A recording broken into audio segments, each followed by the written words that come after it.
Everyone, আসসালামু আলাইকুম। সবাই কেমন আছেন? আশা করি অনেক ভালো আছেন। আপনারা স্ক্রিনে দেখতেছেন একটি নষ্ট ফ্রিজ।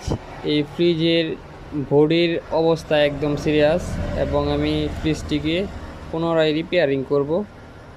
আপনারা স্ক্রিনে দেখতেছেন আমি পুরনো যত ঝংকার ধরা শীট ছিল ফ্রিজে এটা রিমুভ কইরা তারপর নতুন কইরা শীট চেঞ্জ কইরা এটা ফ্রিজের সাথে অ্যাডজাস্ট করতেছি।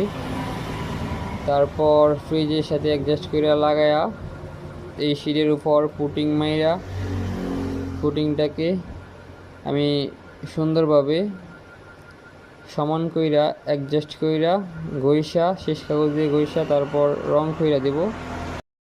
আমার কাছে সিলভার কালার রং ছিল, আমি ফ্রিজে সিলভার কালার রং দিয়েছি, বাট ফ্রিজের কালারের সাথে অ্যাডজাস্ট হয় নাই, কিন্তু প্রবলেম হয়েছে না।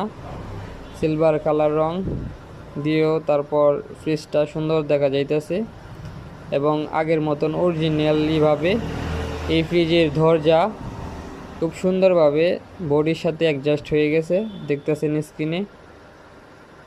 আশা করি আর কোনো প্রবলেম হইব না, ফ্রিজে ঠান্ডা এবং সব কিছুই ঠিকঠাক থাকবো। আপনাদের কারো ফ্রিজের প্রবলেম হইলে আমার স্ক্রিনে দেওয়া নাম্বারে কল করতে পারেন। সবাই ভালো থাকবেন, দেখা হইব অন্য আরেকটি ভিডিওতে।